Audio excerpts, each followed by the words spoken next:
you definitely need a lawyer to assist you in the defense of your case when you are charged with possession of marijuana, second degree, possession of drug paraphernalia, or any other drug offense that is pending in municipal court.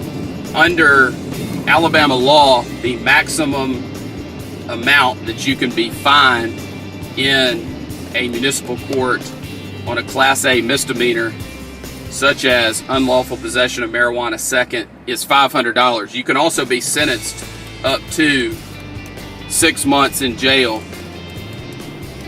The issue with a conviction for possession of marijuana second degree is usually, for most people, related to the driver's license aspect. And your driver's license under the Code of Alabama will be suspended for 6 months if you are convicted of possession of marijuana second degree.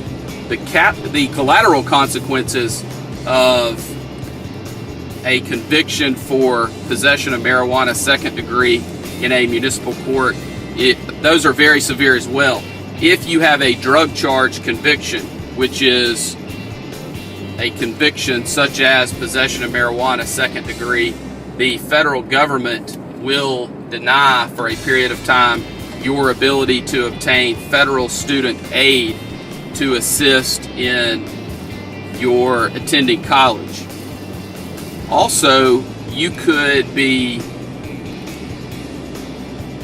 passed over for promotions at your job if you have a conviction, or you could be denied employment or terminated with a conviction for possession of marijuana second degree.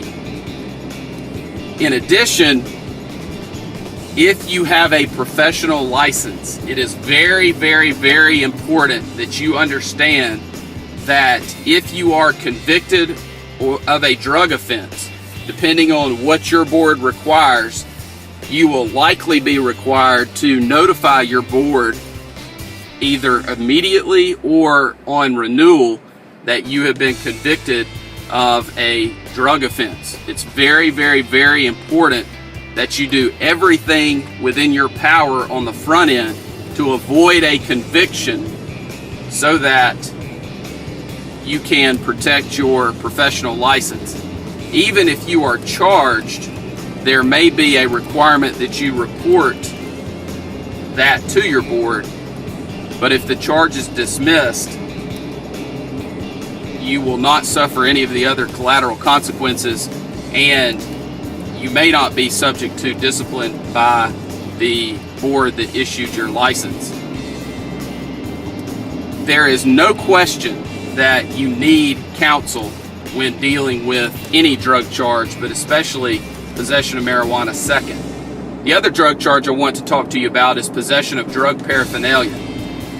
On any traffic stop or any encounter with the police, if they find something that could be construed to be used to make or cultivate or use any type of drug, they can charge you with possession of drug paraphernalia.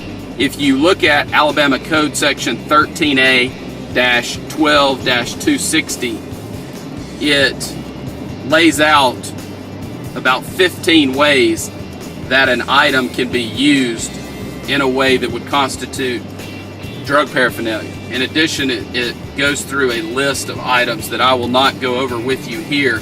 The bottom line is, if you are charged with possession of drug paraphernalia and you feel like you are wrongfully charged, or the item was in your possession not for use as drug paraphernalia, then it is something that we need to be aware of so that we can bring that up through the negotiation process in an effort to settle the case, or through the trial process.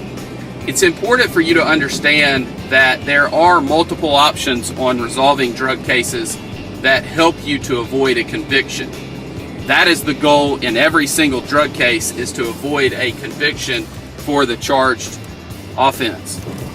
It is important that you have competent legal counsel who has handled thousands of Alabama criminal cases and who has the experience and the knowledge necessary to get you the best result possible on your case.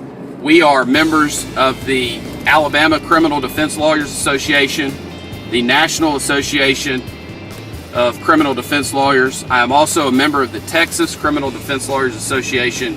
And those things are important because we are able to stay in touch with other lawyers around the country and also read and review publications about drug offenses and the defenses available.